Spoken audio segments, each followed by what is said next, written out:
자, 346페이지. 명의신탁 약정의 유형. 요 세 개가 사실 민법에서는 상당히 많이 나오는 내용인데, 이제 중개실명에서도 나오고요. 이 실명법은 세 개 과목에서 나와요. 부동산 실명법, 요것만. 일단 민법에서 나오고요. 중개실명에서 나오고, 그 다음 어디서 또 나오냐면, 공시법에 나와요. 공시법에서도 가끔 아마 이걸 일단 이 과목을 좀 다룰 거예요. 근데 이 세 과목에서 나오다 보니까 어떤 해에는 세 과목에서 각 한 문제씩 나온 적도 있었어요. 거의 15회 때인가 16회 때인가는 중개사법, 민법, 공시법 세 과목에서 무려 이게 세 문제가 나왔던 그런 사례도 있었습니다. 그러니까 여러분들이 잘 공부를 해 놓으시고 유형 같은 경우를 잘 이렇게 보시면요. 생각보다 여러분들이 그렇게 어려운 부분은 아니에요. 자, 일단은 명의신탁은 다른 사람한테 맡겨놓는다라고 생각하면 되고, 자, 그러면 일단 보죠. 거기 보니까 이제 유형 한 세 가지가 있는데, 이자간 명의신탁이 있어요. 이자간 명의신탁, 혹은 또 넘겨놓는다 그래서 이전형 뭐 이런 식으로 표현하게 되는데, 이거는 또 어떤 유형이냐면, 자, 일단 A라는 사람이 있어요. 사람이 있고, 저는 A, B로 합니다. 민법 선생은 뭘로 해요? 갑을 뭐 이렇게 하죠. 그놈이 그놈이니까 헷갈리지 마세요. A, B나 뭐 갑을이나. 자, A가 있는데 부동산을 일단 가지고 있습니다. 가지고 있는데 세금이 많이 나오죠. 그 다음에 또 누군가가 어떻게 돼요? 나 지금 부동산 갖고 있는데 빚을 좀 안 갖고 있거든요. 근데 누군가가 어떻게 돼요? 들어오려고 그러죠. 뭘로? 경매나 공매로. 그럼 도망가야죠. 그래서 내가 부동산을 갖고 있는데 이걸 네가 좀 잠깐 가지고 있어. B한테 부탁을 하죠. 그래서 자, A와 B가 명의신탁 약정을 맺습니다. 그리고 나서 A와 B가 이쪽으로 어떻게 돼요? 등기를 넘겨주게 되죠. 주로 이제 등기를 넘겨줄 때는 뭔가가 건더기가 있어야지만 넘겨주죠. 그러니까 뭐 이제 매매라든가 아니면 증여라든가 주로 이제 매매 같은 걸로 많이 일단 하죠. 자, 이런 식으로 해서 매매계약서. 근데 가짜로 매매하는 거죠. 그걸 뭐라 그래요? 흔히들 가장매매. 뭐 이런 거 들어보셨죠? 예, 이런 식으로 해가지고 일단 넘겨놓습니다. 자, 그러면 이제 여기서 신탁자와 수탁자 찾아봐야죠. 아까 신탁자, 수탁자 일단 봤죠? 신탁자가 누구였죠? 예, 얘가 실권리자. 자, 신탁자는 누구다? 실권리자. 수탁자는 등기부상 명의자라 그랬죠? 얘가 뭐가 된다? 신탁자가 되는 거고, 실권리자죠? 얘가 뭐가 되는 거예요? 네, 수탁자가 되는 거예요. 자, 그러면 이때 이제 효력. 아까 뭐랬어요? 명의신탁 약정 어떻게 된다? 무효라 그랬죠. 약정도 무효고, 이로 인한 물권 변동, 등기 어떻게 돼요? 예, 등기도 무효가 된다 그랬죠. 그럼 등기 무효가 되니까 소유권은 법적으로 어떻게 된다? 얘한테 자동적으로 귀속하게 되겠죠. 요게 기본적인 이자간 명의신탁 얘기예요. 근데 자, 이 B를 한번 보세요. B가 수탁자죠. 그럼 얘가 다시 한번 다른 말로 말하면 뭐라 했어요? 등기부상 명의자죠. 그러니까 겉으로 봤을 때, 내부로 지네들끼리 봤을 때는 야, 이건 내 거다. 네가 등기만 네한테 넘겨주는 거다. 라는 거 서로 알죠. 근데 겉으로 보면 이제 외부로 나갑니다. 겉으로 보면 어떻게 된 거예요? 예, 누가 소유권자가 되는 거예요? 그렇죠. B가 소유권자가 되죠. 나쁜 맘 먹으면 어떻게 돼요?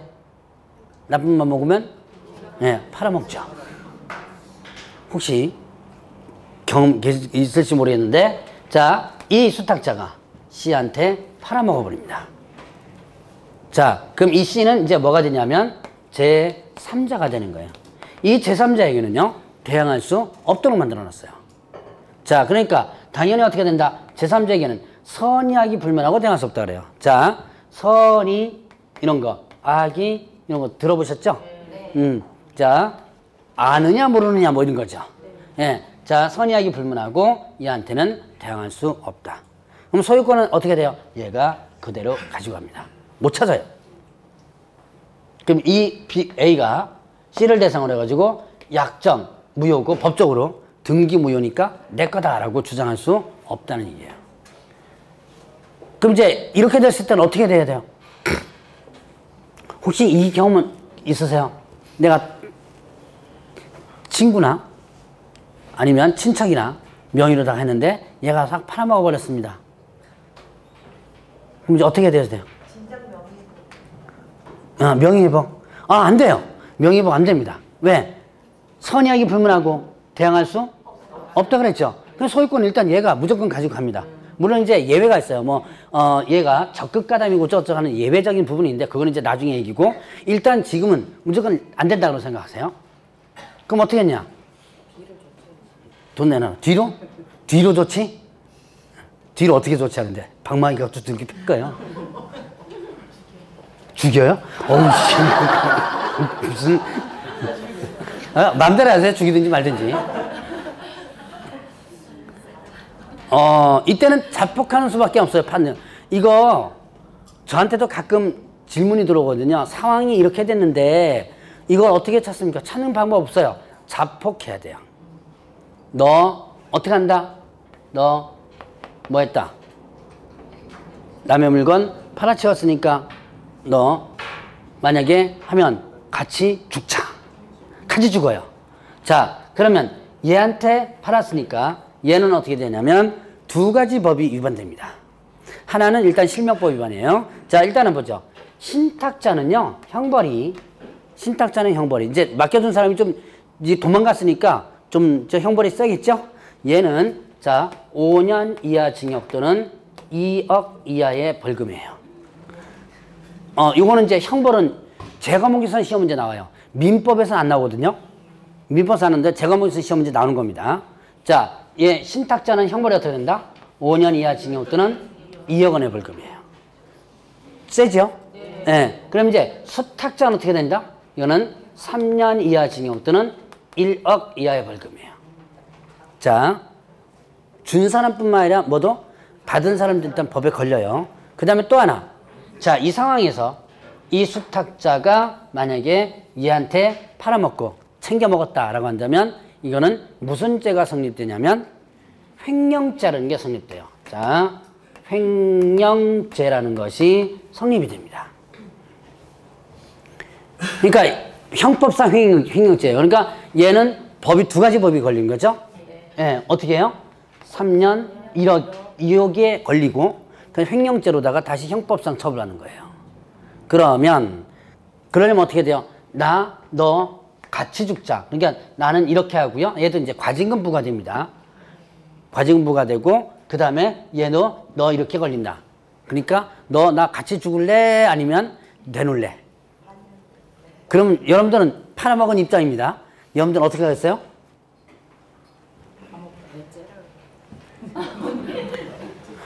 오늘 무서운 얘기가 많이 나옵니다.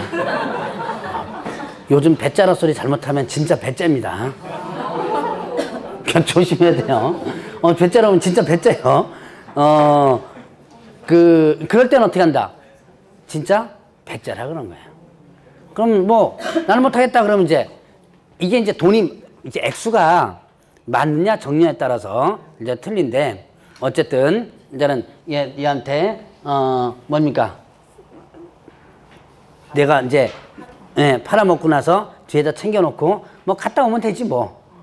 그렇게 해서 배째를 하는 경우도 있겠지만 어쨌든 간에 이런 식으로다가 이제 명의신탁 부분을 관계를 갖다가 이제 보면 돼요. 근데 실제로 자폭하지 않으면 이거 실제로 못 받아내요.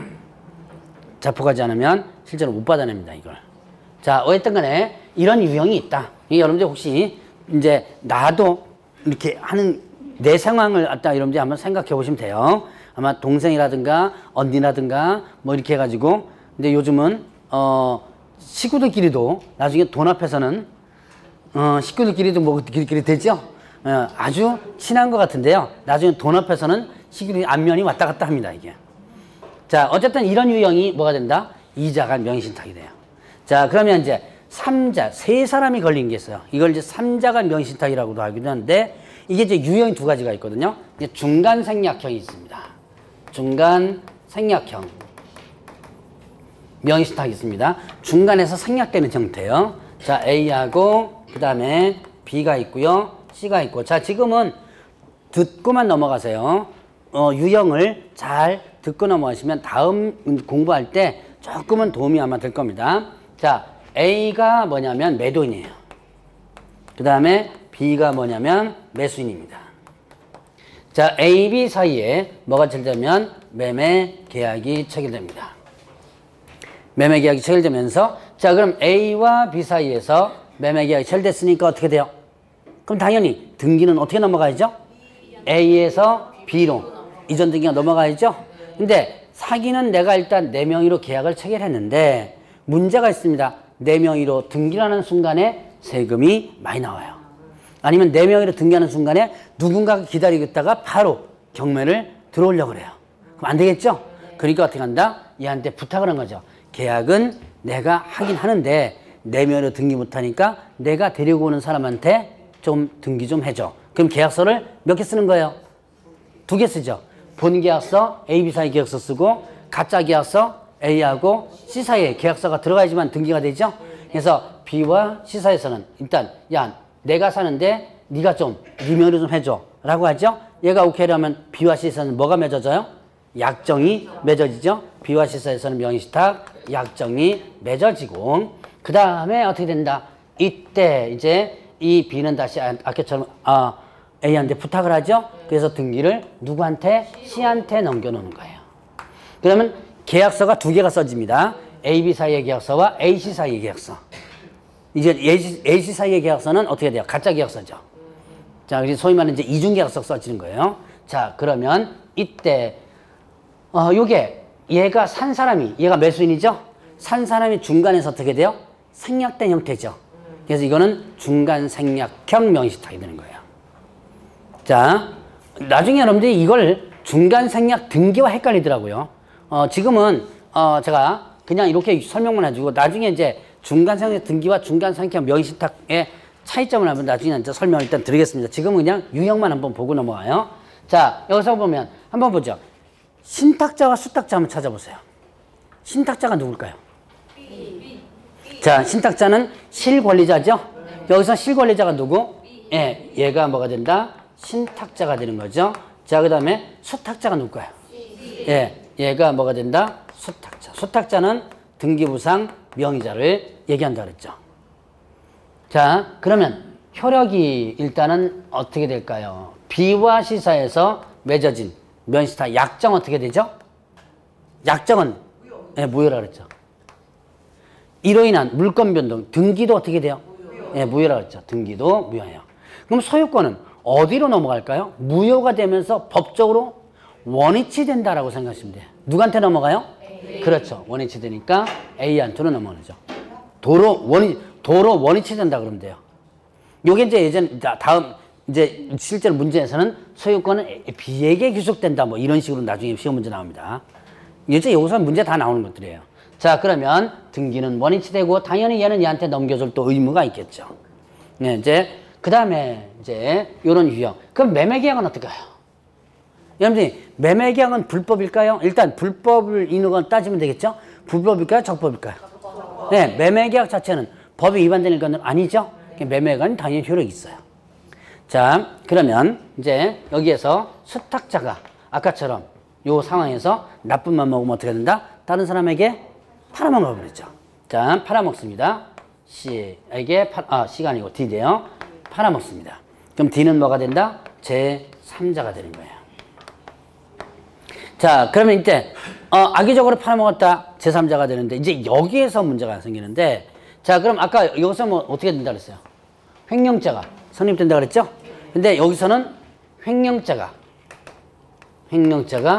성립되지는 않습니다. 이 횡령죄가 성립되지 않아요. 여기는 횡령죄가 성립되는데 왜 여기는 횡령죄가 성립되지 않느냐? 자, 이제 횡령이라는 개념을 한번 보자. 어딘 많이 들어본 것 같죠? 횡령. 자, 횡령이 뭐예요? 자, 여러분들 횡령과 절도와 비교를 해봅니다. 절도가 뭐예요? 훔치는 거죠. 횡령도 훔치는 거예요. 그런데 절도죄와 횡령죄가 차이가 있습니다. 절도죄는 남이 갖고 있는 거를 어떻게 돼요? 훔치는 거예요. 횡령도 남이 갖고 있는 걸 훔치는데 문제는 횡령 내가 가지고 있어요. 근데 내가 가지고 있는데 남의 거예요. 자, 절도는 어떻게 돼요? 이게 남의 거죠. 그래서 문을 따고 들어가서 남의 거 갖고 오죠. 이게 흔히 말하는 절도라 그러죠. 근데 횡령도 남의 거예요. 분명히 남의 겁니다. 근데 남의 건데 누가 가지고 있다?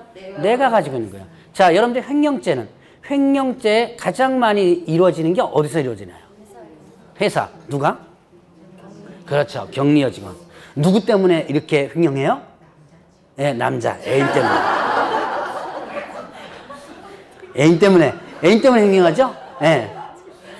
이 애인 때문에 회사 돈. 근데 격리여 직원 보세요. 격리여 직원에서 돈은 내가 갖고 있죠. 누가 맡겼어요?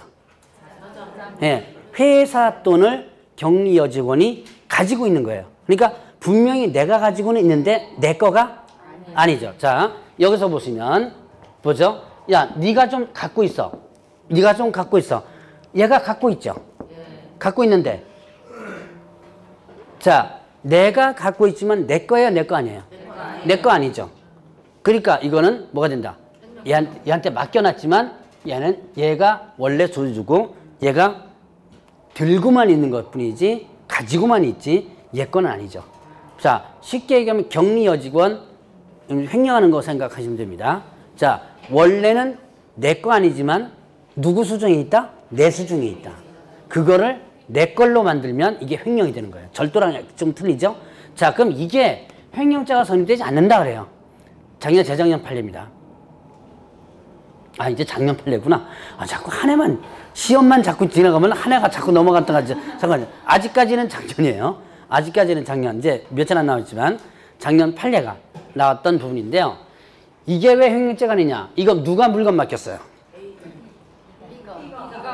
비가 맡긴 건가요? 네, 속으로 보면 그렇죠. 야, 네가 좀 등기해줘. 그러나 법적으로 겉으로 보면 누가 맡겼어요? 그렇죠. A가 C에게 맡긴 거죠. 무슨 얘기인지 아세요? 그러면 B를 대상으로 했을 때 횡령죄가 성립? 네, 안 되는 거죠. 원래 그럼 이렇게 넘긴 거지 B가 직접 여기는 어떻게 돼요? 소유자인 A가 직접 네가 좀 갖고 있어 라고 한 거죠. 그래서 맡긴 거예요. 그래서 이거는 횡령죄가 성립이 되는데 문제는 얘는 뭐가 된다? 횡령죄가 성립 대상이 아니라는 거예요. 왜냐?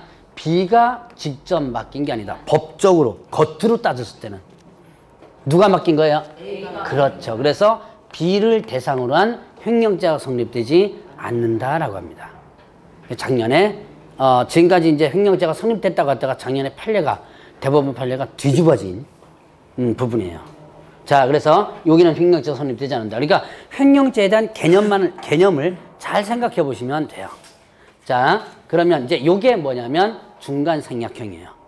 자, 지금은 유형만 간단히 볼 겁니다. 이 안에 보면 판례들이 아주 복잡하게 많이 나타나는데 그거는 여러분들이 민법에서 아주 복잡하게 배우시면 되고 저는 겉만 일단 훑어 나오는 거예요. 자, 그러면 이제 계약 명의 신탁이 있습니다. 계약 명의 신탁 있어요. 자, 요거는 A하고 그 다음에 B가 있고 그 다음에 C가 있어요. 자, 여기에 얘가 뭐가 매도인이고 얘가 뭐가 된다? 매수인입니다. 자, 그러면 A와 B가 매매 계약을 체결하고 자, 그 다음에 A와 B가 뭐 한 거예요? A와 B가 네, 등기를 한 겁니다. 정상이죠? 네. A와 B가 매매계약 체결했습니다. A와 B가 등기했어요. 그럼 정상인데 왜 옆에 C가 붙어 있고 이게 계약명의 신탁이냐? 일단 얘가 사긴 샀어요. 근데 자기 돈으로 안 산 거예요. 예. 누구 돈으로 샀다? 예. 야, 내가 돈 대줄 테니까 네가 좀 사줘. 이렇게 한 거예요. 주택 같은 경우도 많고요. 옛날에는 주택이 많았었어요. 그래서 계약명의 신탁 유형에서 보면요.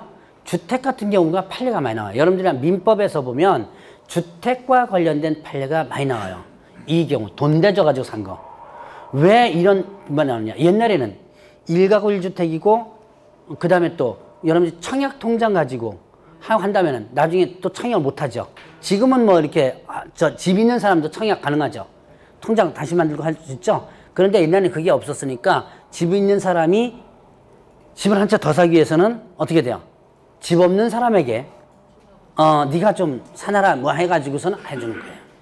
그런 식으로 해가지고 하는데, 자, 요즘은 또 어디서 많이 나타나냐면 농지에서 많이 나타납니다. 이렇게 돈 대줘가는 거. 왜 그럴까요? 여러분들이 저기 공부는 안 했죠. 농지법까지 아직 공부 안 했죠. 공법은 어디까지 나가고 끝냈어요? 네, 주택법까지 하고 끝냈어요. 그럼 이제 다시 이제 1월 달부터 다시 회전할 텐데, 농지법에서 보면 여러분들 이거는 공부 안 해도 알 거예요. 농지를 취득하기 위해서는 뭐가 하나 있어야 돼요. 예, 농지 취득 자격증명이 있어야 되고, 농사를 원칙적으로 농사를 짓는 사람만이 농지를 취득할 수 있거든요. 근데 그 땅을 내가 좀 사야 되거든요. 몇 년 뒤에는 여기가 뭐가 돼요. 그 땅을 사야 되는데 나는 못 사요. 그럴 때 어떻게 돼요? 현재 있는 농민한테 돈을 대줘가지고 사게 만드는 거예요. 그래서 지금 김포 쪽에 가면요, 내 땅 거의 없어요. 여러분들 김포 이렇게 나가면 거기 왜 농지들 많죠? 왜? 예, 여기 시흥도 마찬가지예요. 내 땅 거의 없습니다. 거의 다 외진 땅들이에요. 내부적으로 들어가면 대부분 다 이렇게 돈 줘가지고 일단 겉으로는 사게 나는 거죠. 자, 바로 이런 겁니다. 그러면 이때 B와 C사에서는 명의신탁 약정이 어떻게 된다? 맺어지겠죠. 신탁자와 수탁자 찾아볼까요? 신탁자가 누굴까요? 자, 신탁자는 실권리자죠? 여기서 실권리자가 누구예요? 예, 그렇죠. 얘가 돈 대준 실권리자죠? 얘가 일단 실권리자. 이거는 뭐가 된다? 신탁자가 되고, 그럼 수탁자는요?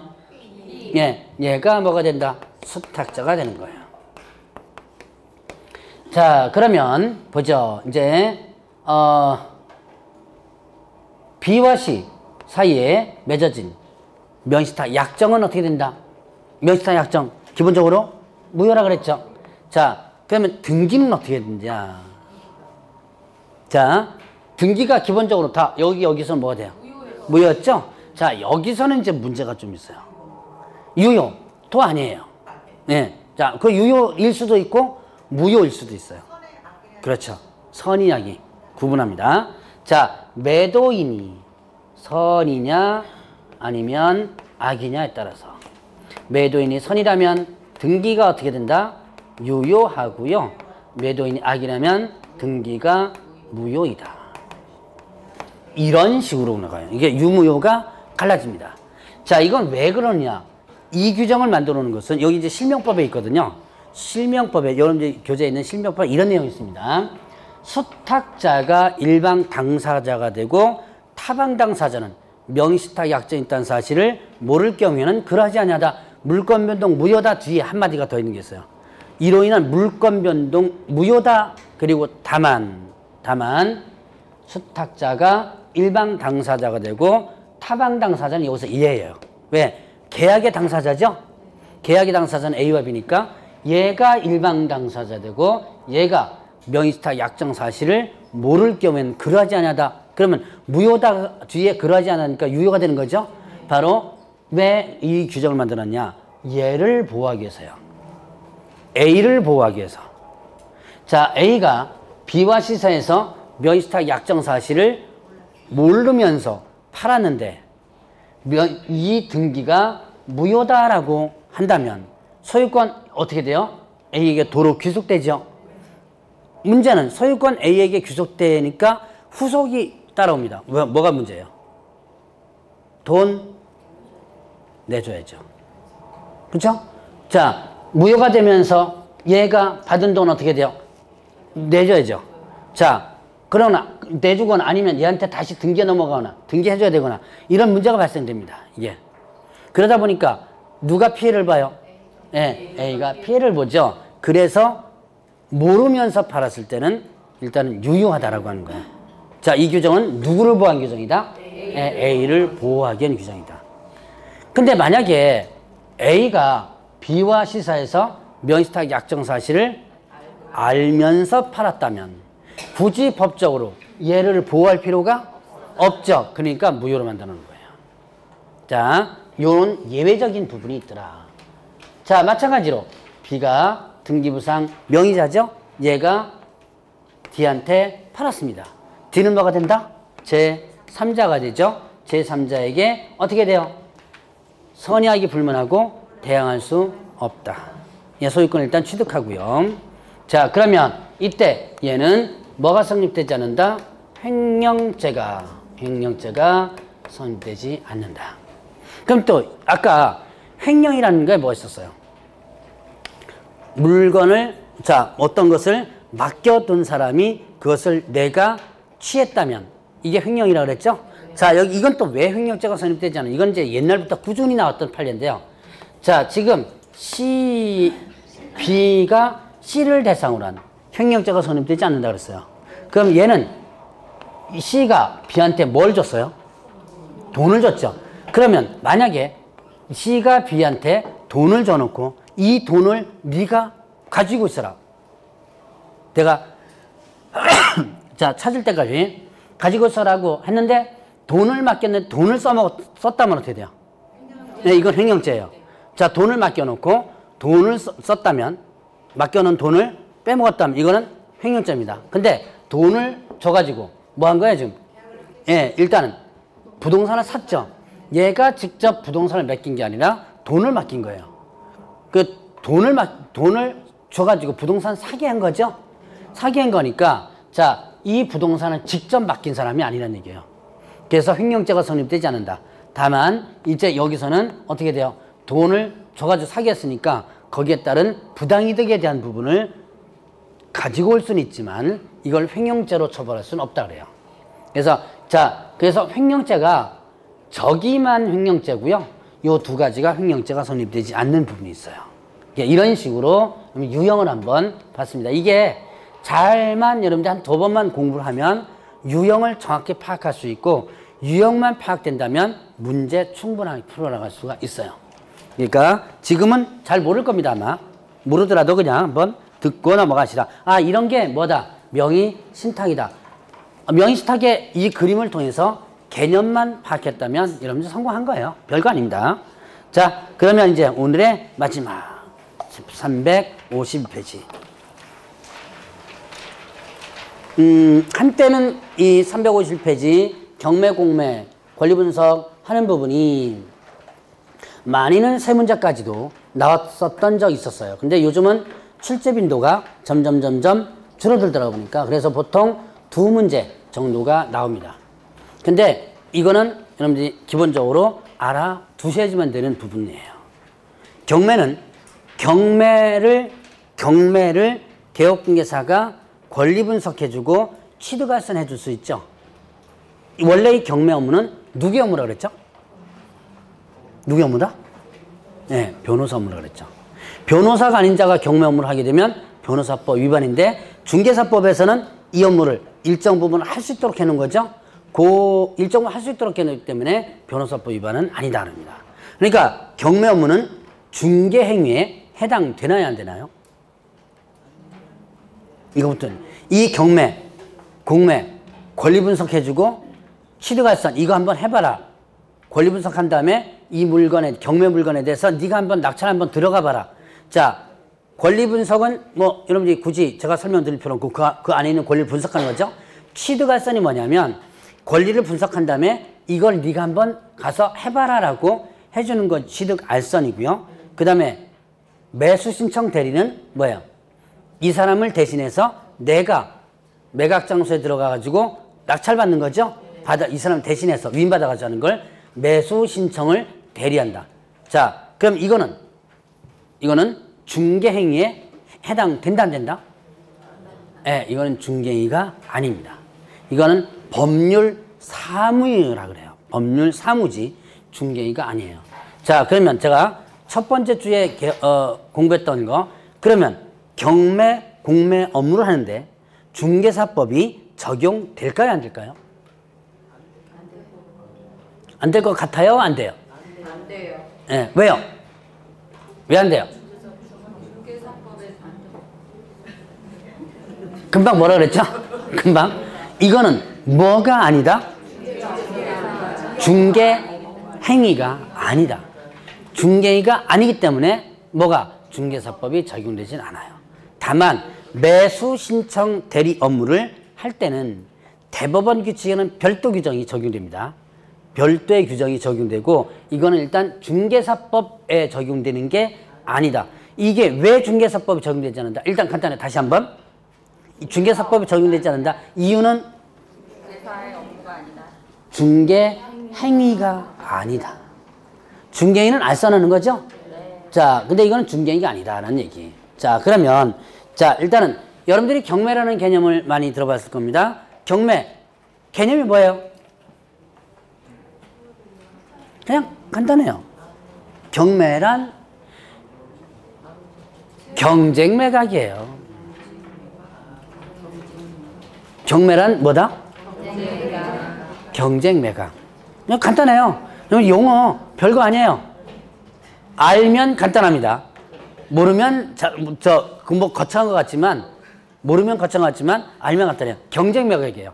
그러니까 여러분들이 경매는 여러분들이 많이 봤죠? 어디서 많이 봤어요?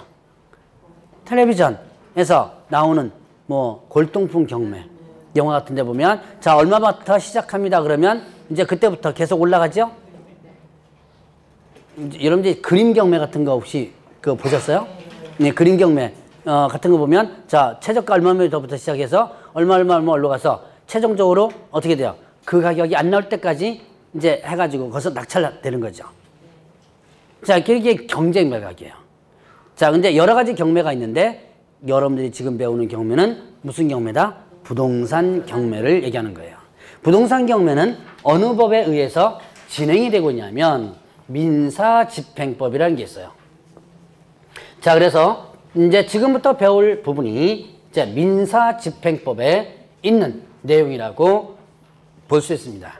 자, 그래서 경매는 일단 여러분들이 지금 배우는 경매는 무슨 경매다? 앞에 뭐가 없어졌다? 부동산이 없어졌다. 그러니까 부동산 경매를 얘기하는 거예요.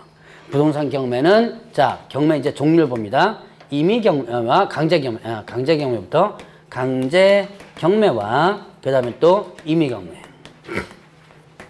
이런 식으로 두 가지로 나눠져요. 강제 경매는 뭐에 의해서 한 경매냐면 집행권원이라는 게 있습니다. 집행권원에 의한 경매다라고 해요. 이거를 집행권원은 그냥 글자 그대로 그냥 해석하면 됩니다. 여기 경매를 뭐라 그랬죠? 다른 말로 강제 집행이라 그랬죠? 자, 집행이란 강제 집행이에요. 강제 집행할 수 있는 권리가 있는 문서입니다. 뭐라고 했죠? 금방? 강제 집행할 수 있는 권리가 있는 문서. 그러면 강제 집행할 수 있는 권리가 있는 문서. 그럼 채권 채무 관계가 존재하고 있다는 것을 법적으로 인정한 문서죠? 네. 그러니까 법적으로 인정했으니까 그걸 가지고 강제 집행할 수 있는 거예요. 자, 그러면 대표적인 게 뭐 있을까요? 강제 집행할 수 있는 권리가 있는 문서. 법적으로 채권 채무 관계를 법적으로 인정한 문서. 대표적으로 판결문 있죠. 판결문. 누가 누구에게 얼마를 지급하라는 확정된 판결문이 있어요. 확정된 이행 판결문이라고 합니다. 판결문. 언제까지 얼마를 줘라 이런 식으로 이행 판결문이 있어요. 자, 저거 있고요. 자, 그다음에 또 여러 가지가 있습니다. 화해줘서 조정줘서 이런 것도 있고 확정된 지급명령 이런 것도 있는데요. 이런 것도 있어요. 자, 참고적으로 보세요. 집행권한에 의미만 파악하면 되는데 그냥 참고적으로 하나 더 보면 공증된 금전 채권문서라는 것도 집행권에 해당돼요. 이거 그냥 참고적으로 한번 설명하면 뭐죠? 자, 공증된 금전 채권 문서. 이것도 집행권에 해당됩니다. 알아두시면 편리합니다.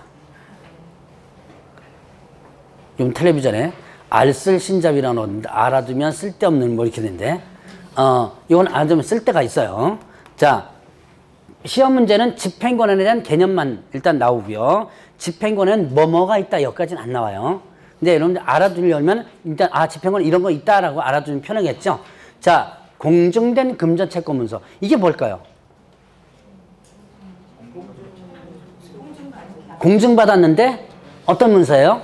금전과 관련되어 있죠. 여러분들이 금전 채권문서의 대표적인 게 뭐 있어요? 금전과 관련된 채권의 문서. 차용증 있잖아요. 돈 빌려줄 때, 여러분들이 돈 빌려줄 때, 야, 돈 좀 얼마 빌려줘 그러면 꼭 뭐를 써라? 저 통장으로 보내줄게. 요즘 이렇게 쏴주죠, 왜? 근데 빌려줄 때는 엎드려서 빌려가지고 줄 때는 네, 서서 준다 그러죠. 서서도 아니에요. 공중에 떠가지고 줘. 받는 사람이 엎드려서 바닥에 기어가지고 받죠. 그래서 가능하면 금전 관계는 안 하는 게 좋아요. 근데 어쨌든 자, 이때 여러분들이 돈 빌려줄 때 뭘 하냐면 차용증을 씁니다. 근데 차용증 해가지고 도장 찍고 해서 복원했다고 해서 그게 집행권원이 되는 게 아니에요. 그거는 나중에 이제 이 빌려줬다는 것을 뭐 하기 위한 증거가 될 수는 있어도 법적인 효력을 갖지 못해요. 그러니까 일반적으로 이제 돈 빌려주죠. 그랬다가 돈 안 갚죠. 그럼 그 차용증을 근거로 해서 어떻게 돼요? 근거로 해서 뭘 제기해요? 소송을 제기하죠. 얘가 이렇게 돈 빌려줬는데 안 갚는다. 소송을 제기하고 판결문을 받는데 그 이전에 이 뭡니까? 차용증에다가 일단 뭘 하게 되면 공증을 받아놓으면. 여러분들 공증받는 이유가 뭐예요? 여러분들이 뻑하면 공증하자는 얘기를 은행으로 많이 하더라고요. 공증 왜 해요, 근데? 공증하는 이유? 법적으로? 맞아요. 효력을 인정받기 위해서요. 법적인 효력을 인정받기 위해서. 자, 그래서 원래 공증을 받으려면 문서부터 다시 써야 돼요. 문서를 누가 써야 되냐면 공증인이 직접 씁니다. 직접 이렇게 뭐 써가지고 공증받는다 해서 가는 게 아니라 일단 공증인이 직접 이제 차용증을 다시 써요. 써가지고 그 공증인이 공증을 딱 합니다. 그 다음에 거기다 한 마디 더 해요. 만약에 언제까지 갚지 않으면 강제 집행하겠다라는 취지를 적어놓고 나서 공증을 딱 해놓으면 이 공증문서는 어떻게 돼요? 법적으로 효력이 있는 거죠. 효력이 있기 때문에 어떻게 된다? 나중에 돈을 안 갚는다 그러면 바로 그 문서 가지고 소송을 제기할 필요 없이요. 아까 뭐라 했어요? 차용증을 근거로 해서 소송을 제기해서 그냥 판결문 나오면 그게 이제 뭐가 되는 거예요? 집행권이 되는 거죠. 그런데 공증을 받아놓으면 어떻게 돼요? 소송을 제기할 필요 없이 그게 곧바로 뭐가 되는 거? 예, 집행권이 되는 거예요. 여러분들이 이제 돈 빌려줄 때는 어떻게 해요? 예, 공증을 받아놓는 게 좋아요. 거꾸로 돈 빌려 받을 때는 공증 받지 마세요. 괜히 돈 며칠까지 못 갚는다 그러면 못 갚을 수도 있죠. 그러면 그거 갖고 바로 경매가 들어올 수 있습니다. 그러니까 이제 입장 바꿔서 생각하시면 돼요. 이제 앞과 뒤를. 자, 요것도 뭐가 되는 거? 뭐가? 집행권원이 됩니다. 자, 이런 집행권원에 의해서 하는 것이 뭐가 되는 거? 강제경매고요. 임의경매는 이거를 뭐라 하냐면 담보권 실행을 위한 경매다 이렇게 표현합니다. 자, 담보권 실행을 위한 경매다라고 하는데 이 담보권 실행을 위한 경매 담보권과 관련돼서 어떤 권리가 있어요? 담보 설정하는 거. 여러분 대표적으로 저당권 있죠. 저당권이나 전세권이나 뭐 질권이나 여러 가지가 있는데요. 자, 여기서는 그냥 여러분들이 쉽게 그냥 저당권 하나만 하죠. 저당권 설정해놨다가 만약에 어떻게 해요? 돈을 못 갚죠. 집에 담보 설정했습니다. 언제까지 갚겠다고 했어요. 근데 언제까지 갚지 않았습니다. 그럼 어떻게 된다? 경매가 들어오는 거예요. 옛날에는 지금은 또 뭐 좀 다시 한 번씩 최고를 한번 하는 것 같은데 옛날에는 이렇게 해서 이 돈을 못 갚으면 이 기간이 이행기가 이제 끝났습니다. 끝났는데 돈 못 갚고 있으면 한 번 더 최고를 하고 당신 지금 돈 못 갚고 있는데 갚아라라고 하고 그 다음에 경매가 들어온다 그러는데 요즘은 돈을 못 갚으면 바로 경매가 들어온다 그러대요. 요즘은 그렇다 그래요. 근데 어떤 은행에서는 뭐 최고 한 번 더 해주는 경우도 있는데 어떤 은행은 아예 지급 시기가 딱 지나버리면 바로 경매를 신청해버린대요. 어차피 밑자리 본전이고 쟤네들은 밑자리 본전이고 왜 나중에 경매 취하러 가면 비용 다 누구한테 청구하니까 이 사람한테 다 청구할 수 있으니까 그냥 바로 경매를 바로 신청해 놓으면 돈이 더 잘 들어온답니다. 최고장 하나 날리죠. 등기우편 보내봤자 소용없대요. 근데 바로 경매를 신청할 수 있어요. 이행기가 도래되고 자 이제 이 조건이 뭐냐면 임의경매 즉 저당권의 경매 조건은 이행기가 도래되고 이행지체가 있어야 된다 그러거든요. 이행기가 도래된다는 건 무슨 뜻? 이행기가 도래된다는 것은 갚을 날짜가 왔죠? 이행지체가 있다는 건 무슨 뜻이에요? 예, 갚을 날짜가 지났는데 계속 돈을 못 갚고 있죠? 그때 바로 경매를 신청한다고 합니다, 요즘은. 그러니까 여러분들 저당권 만약에 설정했을 때 돈을 제때 못 갚을 때 설마 뭐 이렇게 조금인데 뭐 경매 안 하겠지라고 했는데 바로 경매 신청한대요. 그것이 효과가 더 좋답니다. 나중에 경매 취하면 하는 거니까. 나중에 경매 취하면 되는 거죠. 돈 받으면. 그래서 그렇게 해서 괜히 비용만 더 날리는. 비용 고스란히 누구한테 받아내요? 고스란히. 예, 채무자한테 받아내요.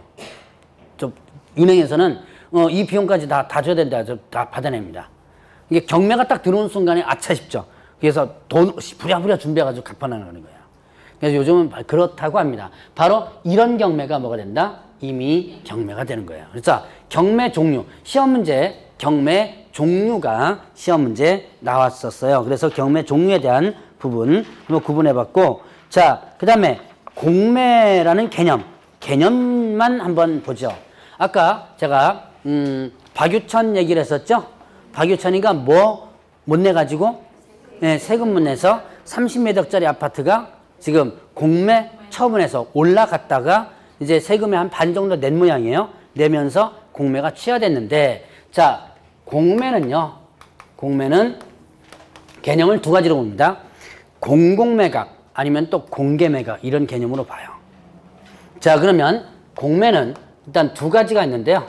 뭐 어떤 것이냐면 압류부동산 공매와 그 다음에 또 비업무용 업무용 부동산 공매로 나눠집니다. 자, 공매는 지우고, 자, 압류부동산 공매와 비업무용 부동산 공매로 나눠져요.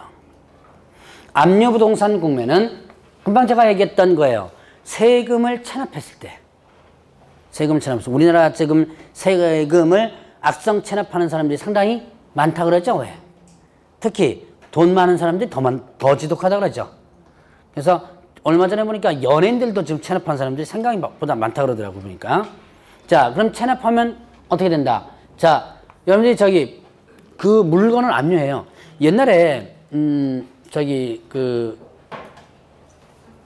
KBS인가?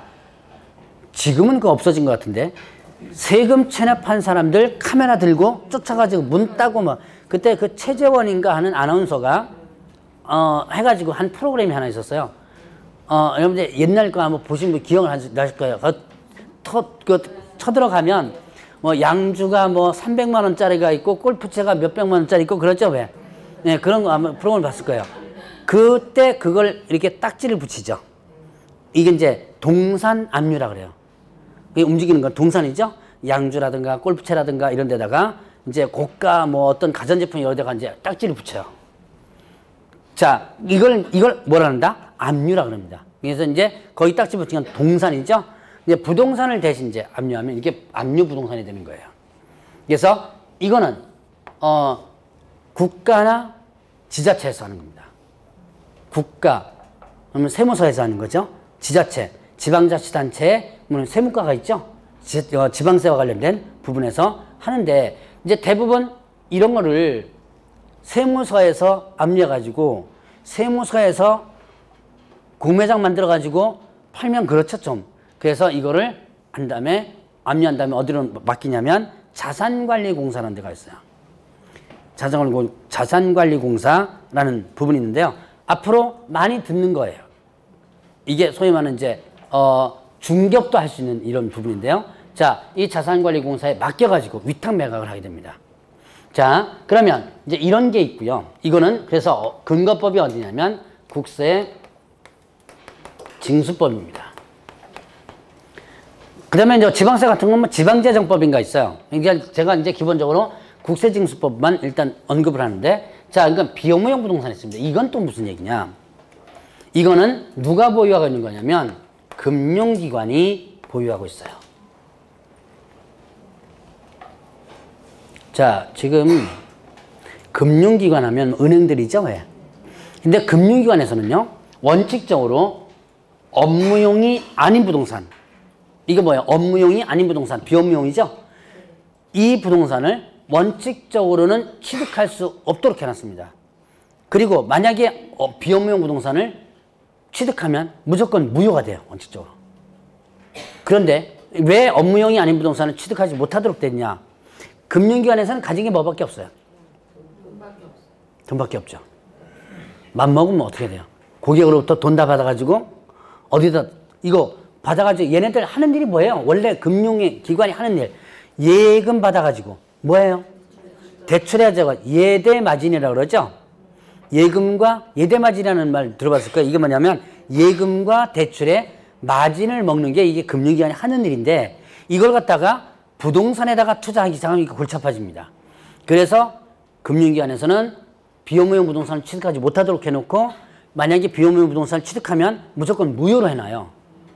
그런데 예외적으로 금융기관이 이런 비업무용 부동산을 취득할 수 있도록 하는 예외가 있어요. 뭐냐면 담보를 설정했던 부동산이 안 팔렸을 때, 이게 담보권 실행을 통한 취득한 부동산이라고 합니다. 자, 여기에 보니까 담보권 실행을 위한 경매를 했죠? 자, 저 담보권을 내가 저당권을 설정했는데 얘가 돈 안 갚아요. 그래서 은행에서 뭐 하죠? 경매를 하죠. 근데 저번 주에 한번 잠깐 얘기했을 거예요. 자, 그 목적물을 경매를 해가지고 나눠줄 때, 이걸 나눠주는 건 변제라 그랬죠? 그냥 공평하게 나눠주는 게 아니라 순위에 따라서 나눠준다 그랬죠? 그럼 순서대로 나눠주다 보니까 이 저당권이 뒷순위에 올라가지고 나한테도 하면 또 못 받는 경우가 있어요. 그럴 때 취득할 수 있는 제도가 있습니다. 그럴 때 그 부동산, 업무용이 아니지만 그 부동산을 취득하는 경우가 있어요. 요거는 이제 다음 1월 달쯤 경매 절차에서 제가 요번에는 설명 안 드리고 1월 달쯤 경매 절차에서 한번 설명을 한번 해드릴 겁니다. 그렇게 해서 취득한 부동산을 뭐라 한다? 바로 비업무용 부동산이라고 해요. 자, 이 부동산을 마냥 보유하는 게 아니라 1년 안에 처분해줘야 돼요. 처분해줘야 되는데, 여러분들 혹시 지금 현재 금융기관에 이전에 계셨던 분들이 있다면 아마 알 거예요. 이 부동산이 뭔지를. 이거 잘만 하면 여러분들이 금융기관에서 해준 나온 이런 부동산들을 받아가지고 중개를 해줄 수도 있어요. 자, 어쨌든 이렇게 하는 것이 뭐가 된다? 비업무용 부동산이다. 그러니까 금융기관에서 가지고 있는 업무용이 아닌 부동산들을 일단은 누구한테 맡겨가지고 자산 관리공사에 맡겨서 처분하는 거, 이렇게 하는 것이 공매다. 자, 개념만 여러분들이 일단 기억하고요. 요즘은 공매 문제는 거의 잘 안 나와요. 자산관리공사에서 공매를 하긴 하는데, 옛날에는 이렇게 공개 매각 장소를 해가지고 했는데, 요즘은 뭘로 하냐면 인터넷으로 합니다. 온비드라고 해가지고 인터넷 시스템을 하기 때문에 시험 문제는 안 나오고 개념이 가끔 나올 때가 있어요. 이 개념만 일단 알고 지나가시면 되고요. 자, 그러면 이제 대략 이 정도 일단 구분을 해보고, 자, 일단은 여러분들 교재 356페이지를 보세요. 그러니까 부동산 경매 절차 있죠? 좀 쉬죠? 쉬었다가 이 경매 절차 부분을 일단 하도록 하겠습니다.